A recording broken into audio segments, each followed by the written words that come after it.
할렐루야. 아멘. 오늘은 제사장의 의복, 제사장과 의복에 대해서 말씀을 같이 상고하도록 하겠습니다. 성막은 누구의 집이에요? 하나님의 집이고 또 교회이고 또 본질적으로는 예수 그리스도지만 그분의 사역과 성품이지만 성도들의 삶의 모습을, 신앙의 삶의 모습을 그대로 보여주는, 그리스도를 닮은 삶을 보여주는 것이 이 성막의 내용이에요. 그래서 세상에서 성막으로 들어가는 문은 몇 개라고 이야기했어요? 오직 한 개 있다 그랬어요. 동쪽에 유다 지파에서 예수 그리스도가 오시는 동쪽에 하나이지만 그 크기가 넓다. 누구든지 주의 이름을 부르는 자는 구원을 얻는다라고 했습니다. 그리고 이 문으로 들어가는 자는 생명을 얻되 또 풍성히 들어가고 나오면서 예수님 안에서 생명을 누리되 풍성히 누린다. 이것은 과거에만 아니라 오늘 이 시간에도 예수님 안에 들어가고 나가면, 다시 말하면 주로 더불어 먹고 마시면 내가 내 문 앞에서 문을 두드리노니 네가 문을 열면 내가 너에게로 들어가서 너는 나로 더불어 먹고 나는 너로 더불어 먹고 함께 거하리라 주님 말씀하시잖아요. 그래서 주님과 함께 먹고 마시고 사는 그런 축복은 우리에게 주님이 지금도 교제 안에서 풍성하게 줍니다. 그러므로 세상에서는 우리가 힘들고 어렵지만 주 안에서는 생명을 얻되 풍성히 얻는 그런 위로와 은혜가 있는 것이에요. 예수님을 그렇게 가까이 하는 사람, 아무도 알 수가 없는 그 사랑을 받게 되고 아무도 줄 수 없는 그런 하나님의 은혜와 깨달을 수 없는 지혜를 받게 되는 것이 바로 생명 되신 주님과 교제할 때 그래요. 이제 성막을 기구들을 설명하는 가운데 28장에서는 그 성막 안에서 섬기고 준비하는 그 모든 일에 대해서 관여하는 제사장과 그 제사장의 옷을, 의복을 설명하고 있습니다. 특별한 옷은 특별히 신분과 또 직업을 잘 보여주는 것이죠. 작업할 때는 작업복을 입는 것이 좋은 것이고 또 합당한 일에는 그 합당한 의복을, 유니폼을 입는 것이 마땅한 것이에요. 그래서 당시에 의복은 특별한 신분을 나타내는 것이고 또 왕도 공복을 입는 것처럼, 왕복을 입는 것처럼 아무리 좋은 물건이 있고 또 좋아도 작동할 수 있는 그런 사용법을 모르고 사람이 없으면 아무 유익이 없는 것이죠. 그래서 성막이 아무리 아름답고 귀하고 잘 지어졌어도 그 성막 안에서 수종드는 사람, 성막에서 섬겨줄 수 있는 사람이 없으면 빈집과 같은 것이에요. 그래서 그 성막을 성막되게 하는 것은 바로 이 제사장들을 통하여서 성막의 역할을 감당할 수가 있기 때문에 그래서 이 제사장은 중요한 것입니다. 이 땅에서 하나님의 그 거룩한 부르심을 입은 그 섬기는 사역자들, 그러니까 하나님 앞에 부르심을 입은, 천국의 부르심을 입은, 하나님 나라의 부르심을 입은 그 사람들은 과연 어떤 옷을 입고 섬기는가? 그것이 오늘 우리에게 아주 중요한 삶의 의미가 있어요. 그것이 처음 지시되는 장면이 오늘 28장에 나오고 있습니다. 이제 제사장의 그런 모습을 통하여서 우리가 보게 될 건데, 제사장, 우리에게는 제사장이라고 이야기하면 옛날 이야기로 들리는 것이죠. 그래서 제사장이라고 하는 것은 우리의 이 히브리어로는 코헨 또는 카엔이라고 이야기하는데 모음이 없기 때문에 모음을 어떻게 하느냐에 따라서 코헨이 되고 또한 카한이 될 수도 그렇게 불러져요. 그 말은 예언하다라고 하는 그런 단어에서 나왔고, 그러니까 하나님의 말씀을 전하는 자, 과거 맨 처음에 출발할 때는 제사장과 선지자가 따로 있지 않았어요. 함께 아브라함이 제사를 지내고 아브라함이 선지자였고 한 것처럼, 그래서 이 코헨이라고 하는 또 카한이라고 하는 이 헬라어는 이와 같이 처음에는 예언과 제사를 같이 하는 그런 부분이었고, 헬라어는 히에레우스라고 이야기하는 단어로 다리를 놓는 사람, 그러니까 하나님과 사람 사이에 다리를 놓는 사람이 바로 이 제사장이다라고 하는 말이에요. 그러니까 이 제사장은 하나님 앞에 예배를 준비하고 진행하는 그런 하나님을 직접 섬기는 자들이 바로 제사장. 그래서 1절에 보니까 28장 1절에 너는 이스라엘 자손 중 내 형 아론과 그 아들들 곧 나답과 아비후와 엘르아살과 이다마를 그와 함께 내게로 나오게 하여 나를 섬기는 제사장 직분을 행하게 하되. 이렇게 해서 하나님을 섬기는, 세상 사람 왕을 섬기는 사람들을 신하라라고 이렇게 이야기하잖아요. 우리는 만 왕의 왕, 만 주의 주를 섬기는 사람을 뭐라고 부른다고요? 제사장이라 부른다고요. 하나님을 섬기는 사람을 하나님이 처음 우리에게 말씀했을 때 제사장, 그러니까 하나님과 사람 사이에 다리를 놓는 자, 하나님의 말씀을 가져온 것은 이제 나중에 선지자라는 직분으로 나누어지게 되는 것이죠. 그래서 이와 같이 하나님의 말씀을 가져와서 또 백성들의 죄를 가지고 해결하고 하나님께 데려가는 그 과정을 제사장이 직분한다. 제사장에는 대제사장과 제사장으로 그렇게 나누입니다.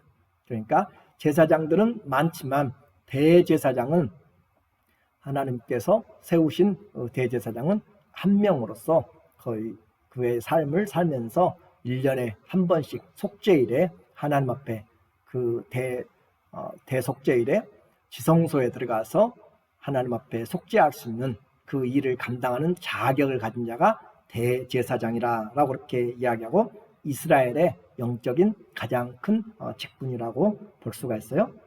이와 같은 대제사장의 직분이 있는가 하면 일반 제사장들은 성막시대는 성소와 전국에 또 흩어져서 각 지파에 흩어져서 백성들에게 율법도 가르치고 또 어려운 일들이 있으면 재판도 하고 또 병든 자가 있으면 문둥병의 진단도 하고, 그러니까 다양하게 백성들을 향한 그런 봉사의 사역들을 하다가 여호와의 절기 6월절이나 7.7절 또 이와 같은 절기들을 맞이하게 되면은 여호와의 성전에 와서 함께 반차를 좇아서 성전을 봉사했던 자들이 바로 제사장, 오늘날로 이야기하면은 목회자라고 그렇게 할 수가 있겠고, 또 일반 성도들도 이 제사장의 반열에 들어오게 되는 것이에요. 그렇게 해서 이와 같은 제사장을 우리는 이제 보면서 목적은 분명해요. 목적은 나를 섬기는 제사장 직분을 행하게 하되. 자, 제사장의 첫 번째 목적은 뭐예요? 하나님을 섬기는 것이에요.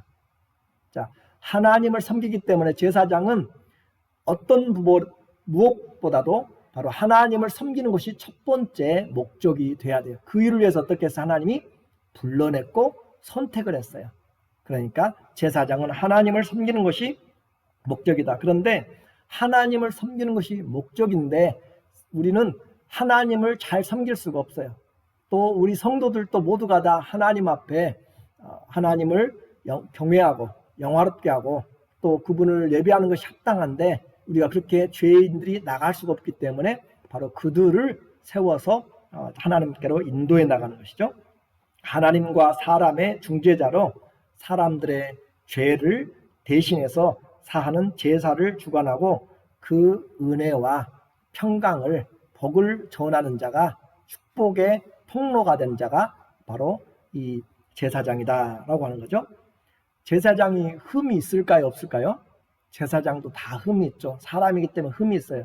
흠이 있음에도 불구하고 하나님께서 불렀어요.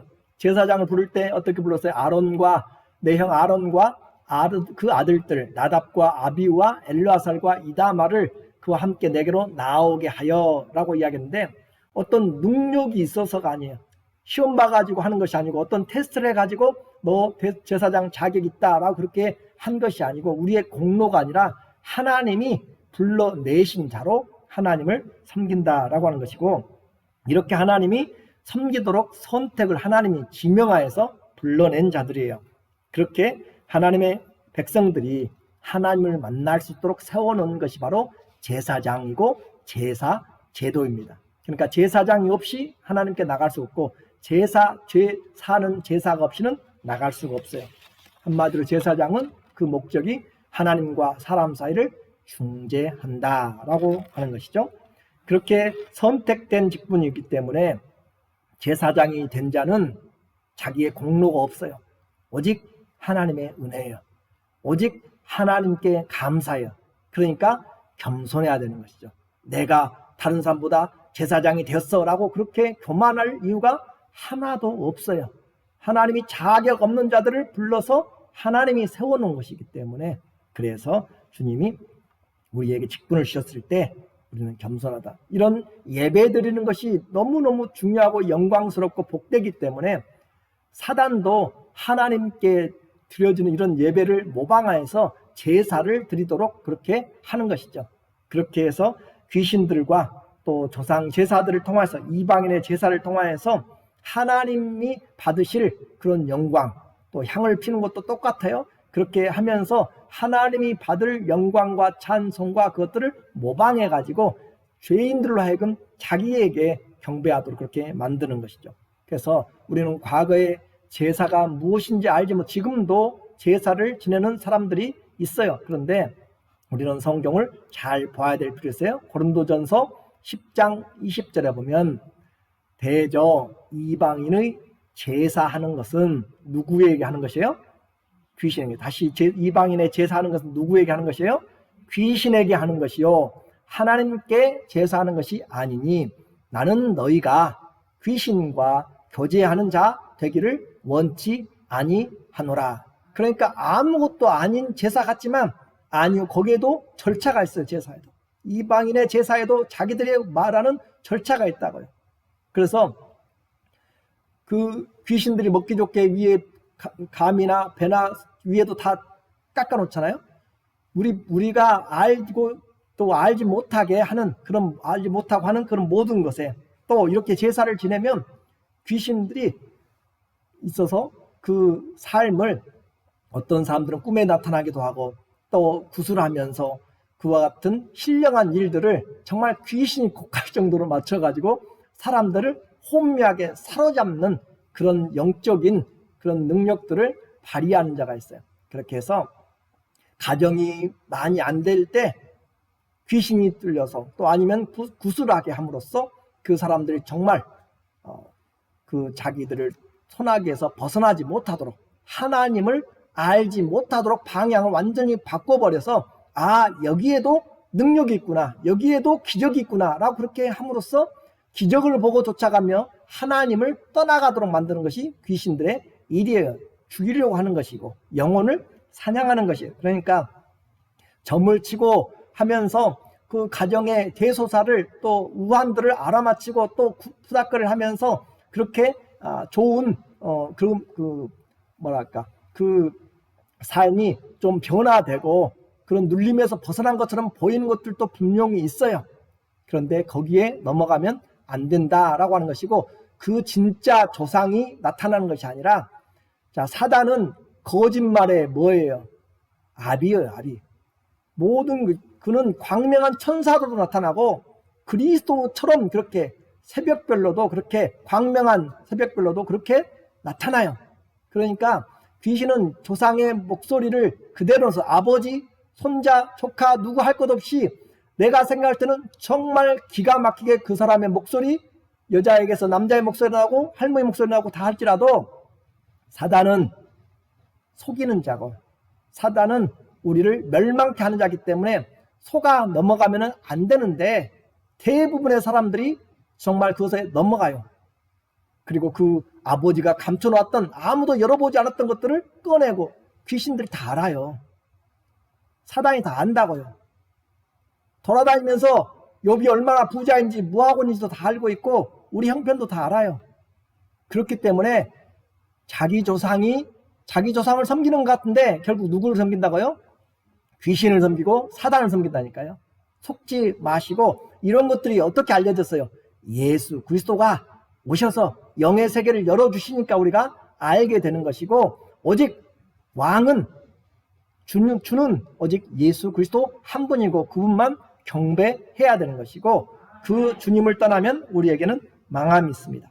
자, 이제 역사적인 이런 제사의 기록은 아담부터 시작됐어요. 물론 창세기 4장에 보면은 아담의 자녀 가인과 아벨이 제사를 지냈잖아요. 근데 그들이 아무것도 모르고 제사를 지냈겠어요? 아담이 가르쳤으니까 제사를 지내는 것이고, 그렇게 해서 아무튼 아벨의 제사로부터 시작해서 아브라함 또 야곱까지 계속 이어지면서 그렇게 제사를 지냈어요. 그렇게 제사를 지내면서 이제 민족이 커졌잖아요. 이스라엘이 가정에서 민족적으로 커지니까 하나님께서 그들 중에서 그 모든 장자들 대신에 레위 지파를 골라서 하나님 앞에 제사장의 직분을 맡기기 시작합니다. 민수기 3장 45절에 이스라엘 자손 중 모든 처음 난 자의 대신에 레위인을 취하고 또 그들의 가축 대신에 레위인의 가축을 취하라. 레위인은 내 것이라. 나는 여호와니라. 이스라엘 전체가 하나님의 것이에요. 근데 하나님 앞에 특별히 구별하여서 그 각각의 장자들이 하나님 것이지만, 그러나 레위인을 이스라엘의 장자를 대신하여서 한 지파를 하나님이 택하여서 그들에게 하나님을 섬기는 하나님의 것으로 그렇게 만들었어요. 그러니까 이렇게 선택된 것, 레위인이 어떤 자격이 있어서가 아니라 하나님의 택하심이기 때문에 이 제사장의 직분 앞에서는 우리는 겸손과 감사가 항상 기억돼야 된다라고 하죠. 제사장의 직무는 일반적으로 30에 시작했습니다. 그러나 전쟁이나 또 여러 상황에서 인구의 그런 비례가 잘 맞지 않을 때는 25세의 제사장으로 또 사역할 수 있고 20세 사역을 시작할 수도 있어요. 그렇게 해서 하나님께서 제사장들을 그 백성의 비례해서 만들어 사역을 하도록 그렇게 하셨고, 하나님을 섬기기 위해서 구별된 제사장들이기 때문에 세상의 방법대로 자기가 원하는 대로 가서 살든지, 내가 하고 싶은 일을 다 하고 살든지, 또 내가 하고 싶은 대로 결혼하든지 하는 것이 아니에요. 이들은 하나님이 정해준 장소에서 특별한 서원이 없는 한, 하나님이 정해진 장소에 또 우리는 가족이니까 함께 살자라고 해가지고 레위 지파만 함께 살 수가 없어요. 다른 지파는 므낫세 지파 또 갓 지파 다 지파의 땅이 있잖아요. 레위 지파에게는 땅이 없어요. 그리고 너희는 각 지파 사이에 흩어 들어가서 그곳에서 흩어져서 살아야 돼요. 그러니까 자기 지파 공동체가 아니라 민족들 가운데 스며들어서 그곳에서 자리를 잡고 그들을 섬기는 자로, 그렇게, 그러니까 내가 원하는 장소가 아니에요. 결혼도 이들은 이스라엘의 처녀들만 결혼을 할 수가 있고요.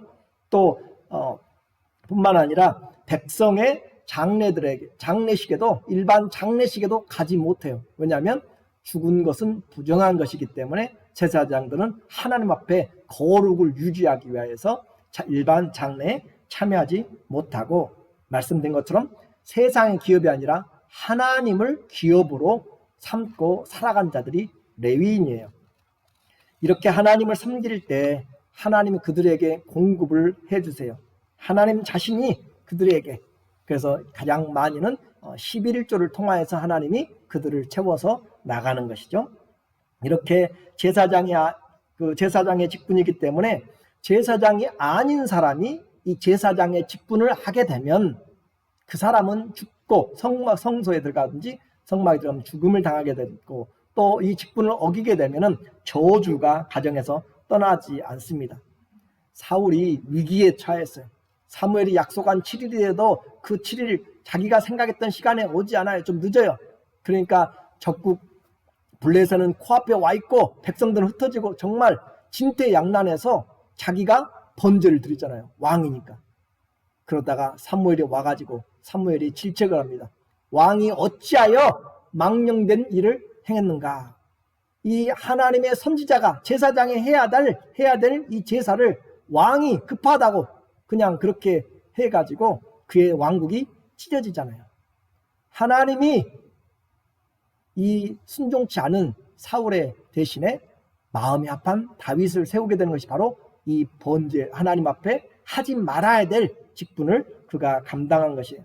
뿐만 아니라 왕이라 할지라도 하나님 앞에서 하지 말아야 될 것들을 하게 되면 그 후손도 마찬가지죠. 역대하 26장 18절에 보면은 유명한 55년 이스라엘의 남북 왕 중에서 최고 오랫동안 52년을 다스렸던 이 우시야 왕이죠. 므낫세가 55년이니까 그 두 번째로 우시야 왕이 아사랴라고도 하는데, 이 우시야 왕이 자기가 젊었을 때 하나님을 섬기면서 나라가 부강해지니까 하지 말아야 될 일을 교만하게 합니다. 우시야 왕을 가로막아 그가 이제 분향을 하려고 해요. 성막에 들어가서 우시야여, 제사장이 하는 말이에요. 여호와께 분향하는 일이 왕의 할 바가 아니요 오직 분향하기 위하여 구별함을 받은 아론의 자손 제사장이 할 바이니 성소에서 나가소서. 왕이 범죄하였으니 하나님 여호와께 영광을 얻지 못하리이다. 우시야가 자기 왕의 권세로 하려고 손으로 향로를 잡고 분향하려 하다가 노를 바라니 저가 제사장에게 노할 때 여호와의 전안 향단 곁 제사장 앞에서 그 이마에 문둥병이 바란지라. 문둥병은 최고의 저주의 형벌이잖아요. 저주의 형벌을 내려서 그는 그 시간 이후로 왕궁이 아니라 별궁에서 따로 거처하면서 그의 삶이 완전히 정리가 되게 되는 삶을 살게 돼요. 아무리 왕이라 할지라도 하나님이 맡겨주신 일 외에 그 일을 침범하게 되면 안 된다라고 하는 것을 우리에게 말해줘요. 그러니까 제사장의 자격은 아론의 자손이고 그 자녀들 중에서도 신체에 흠이 없는 사람으로서 제사장의 직분을 수행합니다. 이런 선택받은 제사장에게 가장 중요한 것이 그러면 뭐겠어요? 하나님 말씀에 순종이죠. 자격검자를 불러주셨기 때문에 하나님 앞에 순종을 해야 되는 것이 그의 가장 중요한 것이에요. 제사장의 임무는 하나님 말씀의 순종인데, 아론의 두 아들들, 이 바로 시작하면서 이 제사 제도가 시작하면서 아론의 두 아들들을 그 사람 둘이 하나님 앞에 합당한 일을 하지 않으므로 그들이 죽음을 당하게 됩니다. 레위기 10장 1절에 아론의 아들 나답과 아비후가 각기 향로를 가져다가 여호와의 명하시지 않은 다른 불, 이 불은 어디서 와야 되냐면 번제단에 불을 가지고 향단으로 들어가야 돼요. 향을 피워야 돼요. 그런데 그 번제단 불이 아닌 다른 불을 가지고 들어가서 여호와 앞에 분향하였더니 불이 여호와 앞에서 나와 그들을 삼킴에 그들이 여호와 앞에서 죽은지라. 내가 편하다고 아무 불이나 가져다가 해서도 안 되고 하나님 앞에 내 마음대로 살면 안 되는 것이에요.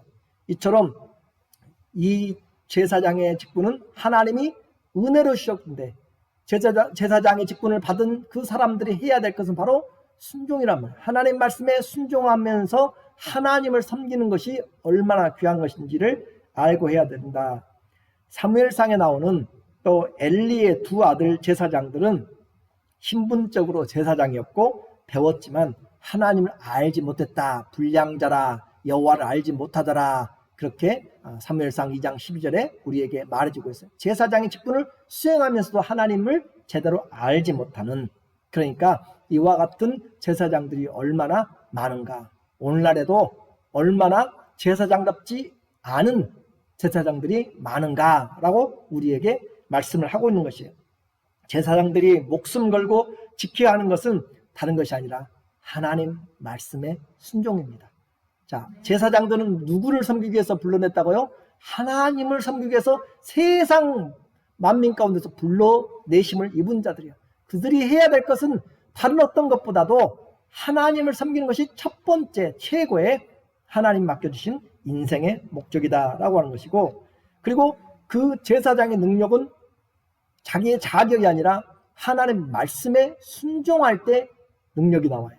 그러니까 하나님 말씀에 순종할 때 하나님께서 너희는 이스라엘 백성을 향하여서 축복하라 라고 이렇게 이야기하는 것이고, 제사장은 순종할 때 성도가 순종할 때 능력이라는 것이지, 순종이 없이는 능력이 절대 아닙니다. 그건 교만이고 객기고 그건 방종이고 그렇게 할 수 있어요.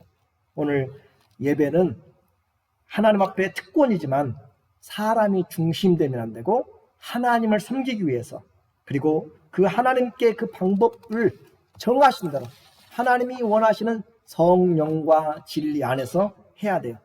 이런 제사장들에게 하나님이 엄중한 경고를 하고 계세요. 레위기 10장 9절에 보면은, 너나 이렇게 이제 나답과 아비후가 죽고 나서 하나님이 지금 슬퍼하는 그런 자들에게 이야기하는 것이에요. 너나, 지금 아버지 아론에게 하는 거예요. 아들들이 죽었어요. 2명이, 4명 중에서 하루아침에 2명이 지금 여호와의 불의 저주로 죽게 되었어요. 죽었어요. 아론에게 이야기합니다. 너나 내 자손들이 회막에 들어갈 때는 포도주나 독주를 마시지 말아서 너희는 사망을 면하라. 아무리 이렇게 이 내용을 보면 이 나답과 아비후가 술을 먹고 술정신에 다른 불을 가지고 들어간 것 같아요. 그러니까 하나님의 직분을 그렇게 망령되게 행함으로 죽음이 오게 된다라고 하는 것을 지금 경고하고 있어요. 그들은 일반 사람이 아니라 하나님 앞에 부르심을 입은 그런 백성의 리더들이잖아요. 그래서 우리가 하나님 앞에 예배하러 들을 때, 경배할 때 어떤 정신과 자세로 드려야 할 것인지 분명하잖아요. 하나님 앞에서 포도주나 독주를 마시지 말아서 너희 사망을 면하라. 이는 너희 대대로 영원한 규례라. 그리하여야 너희가 거룩하고 속된 것을 분별하며 부정하고 정한 것을 분별하고. 그러니까 예배는 가장 맑은 정신의 예배를 드리는 것이고, 가장 하나님을 의지하면서 거룩하게 드려야 되는 것이고, 11절 또 여호와가 모세로 명한 모든 규례를 이스라엘 자손에게 가르치라. 자기만이 아니라 어떻게 하나님을 섬길 것인지, 율법이 무엇인지를 잘 가르치는 것이 바로 이 레위인의 제사장들의 직분이었다라고 하는 것을 우리에게 말씀해줘요. 예배의 특권이 크지만 예배의 책임도, 제사장의 책임도 큽니다. 신약에 와서는 이제 이 제사장의 과거의 혈육적인 선택 대신에 족보적인 제사장의 이 계보는 철폐가 되었어요. 철폐가 되었고, 왜냐하면 더 이상 동물의 제사를 우리가 안 드리고 예수님이 제사를 완성하셨기 때문에 예수님을 바로 믿는 자들이 바로 제사장의 직분을 가지게 돼요. 그것이 베드로전서 2장 5절과 9절에 나타나 있어요. 2장 5절에 너희도, 베드로가 지금 그의 편지를 통하여서 흩어진 12지파에게 편지합니다. 너희도 산 돌같이 신령한 집으로 세워지고 예수 그리스도로 말미암아 하나님이 기쁘게 받으실 신령한 제사를 드릴 누가 되어 거룩한 제사장이 될지라. 우리도 부르심을 입어서 이제 우리가 신령한 삶의 제사를 하나님께 드리는 거룩한 제사장이에요. 이 제사장의 직분이 얼마나 큰지 우리는 좀 기억을 해야 돼요. 하나님과 사람 앞에 그 중보자라고 그렇게 이야기를 했잖아요. 그래서 거룩한 제사장이 될지라. 9절에 오직 너희는 택하신 족속이요 왕 같은 제사장들이요 거룩한 나라요. 자, 왕 같은 제사장들. 우리는 하나님 앞에 왕이요 제사장들입니다. 이 제사장의 직분이 얼마나 큰지 우리에게 말을 해주고 있어요. 이것은 조금 이따 의복을 보면 더 분명하게 나오고 있어요. 우리는 그러면 어떤 제사장인가? 로마서 15장 16절에 이 은혜는 로마서 15장 16절에 이 은혜는 곧 나로 이방인을 위하여 그리스도 예수의 일꾼이 되어 하나님의 복음의 제사장 직무를 감당하게 하사 이방인을 제물로 드리는 그것이 성령 안에서 거룩하게 되어 받으심직하게 하려 하심이라. 자, 우리의 이제 직분은 복음의 제사장의 직분이에요. 누구를 가져다가 제물로 드려요? 이제 동물을 가져다 드리는 것이 아니라 이방인들, 죄인들이죠. 죄인들을 데려다가 하나님 앞에 죄사함을 받게 하는 그 제사장, 복음의 제사장으로 하나님이 우리를 불러내었고 거룩한 것이 이것은. 세상의 일이 아니라 하나님의 가장 거룩한 것, 그리고 성령 안에서 주어진, 그래서 모든 성도들은, 예수 그리스도를 믿는 모든 성도들은 하나님 앞에 거룩한 제사장이고 왕 같은 제사장이고 복음의 제사장이에요. 저와 여러분이 그렇게 복음의 제사장이에요. 그런데 또 목회자와 성도는 이 기능에서 차이가 있죠. 제사장이지만 기능에서의 차이가 있어요. 그래서 이와 같은 제사장에게 하나님께서 주셨기 때문에 루터는 이것을 만인 제사장이라 그렇게 불렀어요. 모든 사람이, 예수 그리스도를 믿는 모든 성도가 만인이 제사장이다. 제사장은 그 떡상에서 나오는 떡을 먹습니다. 제사장은 그 성소에 들어가서 등대에 불을 켜고 또 분향단에 분향을 하고 기도를 하는 것이에요. 하나님 앞에 기도하고 직접 하나님의 말씀을, 성경을 직접 읽고 하나님의 그 성령 안에서 빛을 발하는 성령의 은혜들을, 진리를 따라서 행하는 그런 사람들. 그러니까 성도는 이제 사람 중재자 없이 그리스도의 피와 이름을 의지해서 기도하고 성경 보고 성령을 받습니다. 그러므로 카톨릭 신부에게 가서 내가 죄를 고백하고 고해성사를 하는, 이것은 비성경적인 것이죠. 하나님은 창세부터 아브라함을 부른 이유도 믿는 자들을 하나님의 나라와 제사장으로 세우려고 그렇게 창세부터 영원까지, 계시록, 우리에게 말한 요한계시록 1장 6절에 보면은, 요한계시록 1장 6절에 그 아버지 하나님을 위하여 우리를 나라와 제사장으로 삼으신 그에게 영광과 능력이 세세토록 있기를 원하노라. 나라와 제사장, 킹제임스 버전이나 ESV나 많은 거의 성경이 바로 킹이라고 번역했어요. 나라를. 그래서 왕들과 제사장으로 삼으신 그에게 영광과 능력이 세세토록 있도다. 하나님 우리를 어떻게 세웠어요? 왕과 제사장으로 세웠다. 그래서 이것을 왕 같은 제사장으로 이렇게 표현을 하고 있는 것이에요. 성도는 세상에서 살지만 누굴 섬겨요? 주님을 섬기는 자들이고, 주님으로 먹고 살고 주님의 은혜와 평강을 전하는 자들이에요. 그래서 내 삶을 통하여서 나는 주님을 섬기는가? 이 제사장 직분에 나는 신실한가? 오늘 이제 제사장의 의복을 이제 보면서 제가 오늘 이 옷을 입은 이유가 있어요.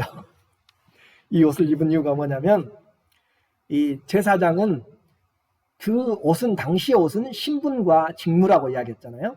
그래서 왕은 왕복이 있고 또 군인들은 군복이 있어요. 그런 것처럼 요즘에도 검사나 판사는 옷이 있어요. 그 옷을 입고 재판장에 서요.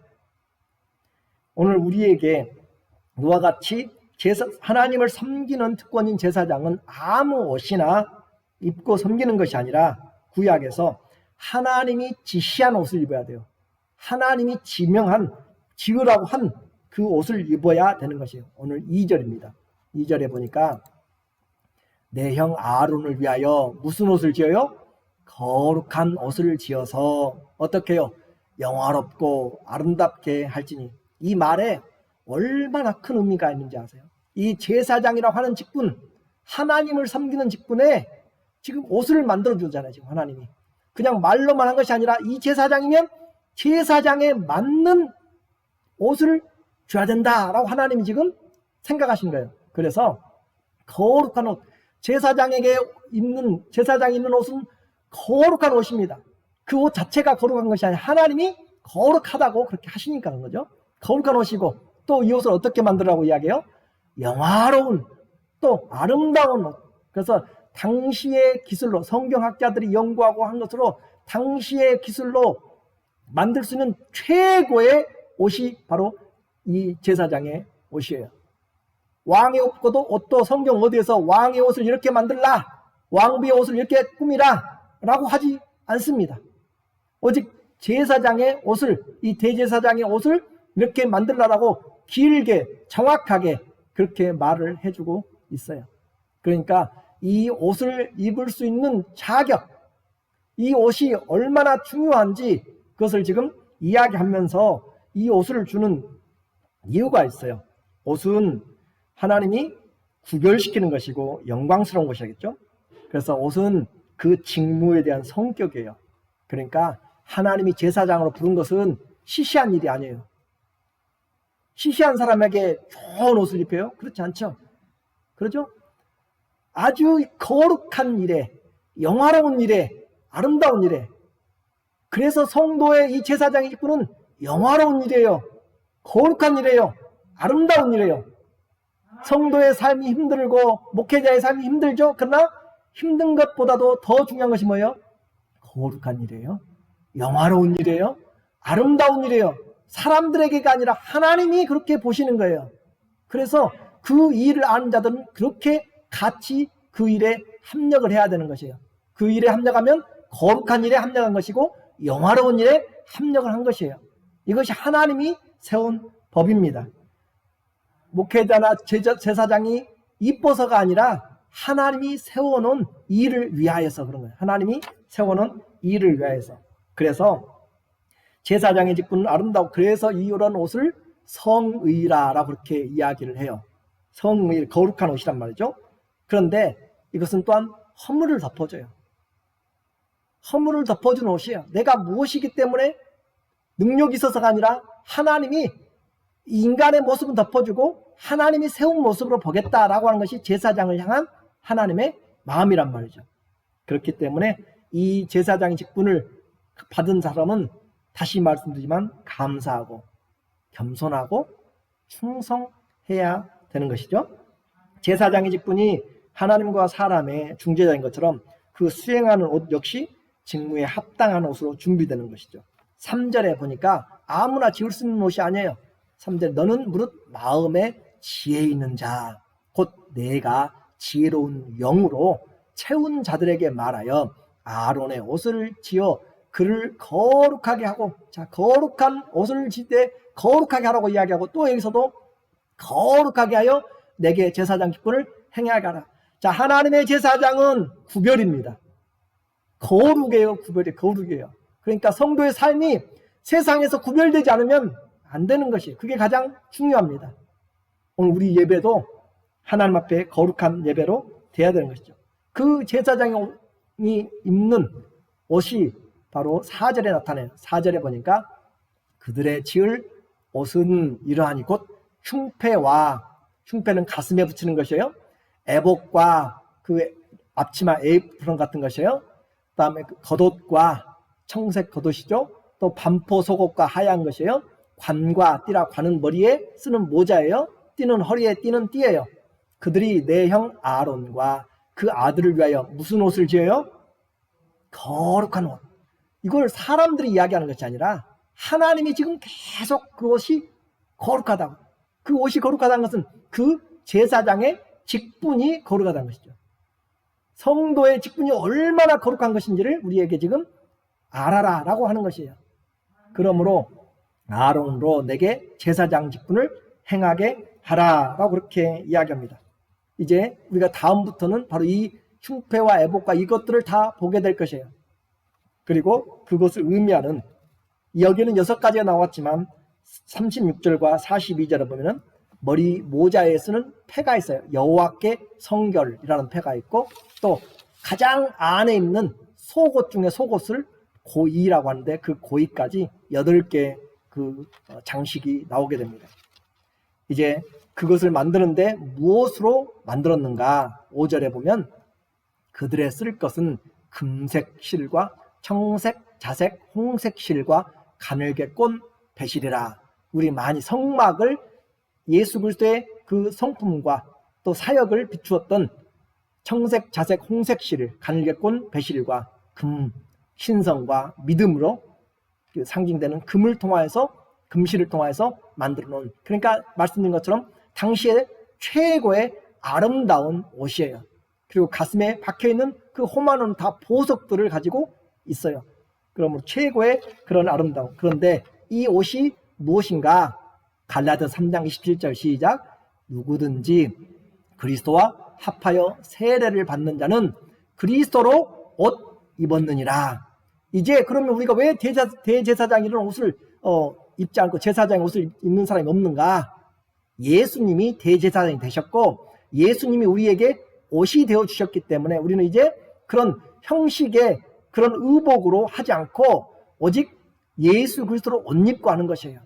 그런데 지금도 이런 옷을 구별하여서 입는 캐톨릭이나 또 그것이 하도 거룩하게 우상 숭배처럼 되어버리니까 종교개혁을 하면서 그런 것들을 다 없앴어요. 그리고 제가 이렇게 입은 이유는 이것이 어떤 거룩하다라고 한 것이 아니라 그렇다고 해서 너무 그냥 마음이 편하게 내가 입고 싶은 거 마음대로 입고 나와서 하는 것도 합당치가 않아요. 그래서 내일 또 다음 주는 뭘 입을까 그런 패션에 신경 쓸 필요도 없이 그냥 정해진 것을 통하여서 하나님 앞에 겸손하게 서도록 한 것이 바로 우리가 말하는 이제 가운이라고, 목회자의 가운이라고 이야기하고, 근데 또 그렇게 안 입는 이유는 이렇게 입으면 사람들이 그 옷을 입을 때 받는 거다고 그냥 일반적으로 전하는 거다고 또 사람들이 괜히 오해할까 봐서, 그래서 또 다른 우상의 그런 숭배의 내용이 되고 마음이 달라질까 봐서 입지를 않는 것이에요. 근데 오늘 제가 이렇게 입은 이유는 여러분에게 그냥 진짜의 옷은 누구라고요? 예수 그리스도다라고 하는 것이에요. 오늘 우리에게 제사장은 은혜와 축복의 통로이고 상징입니다. 아무리 아름답고 또 좋은 성막이 있어도 제사장이 없으면 무용지물입니다. 오늘 하나님은 그들을 거룩하게 영화롭게 아름답게 쓰기 위하여서 이런 모든 것을 준비하셨어요.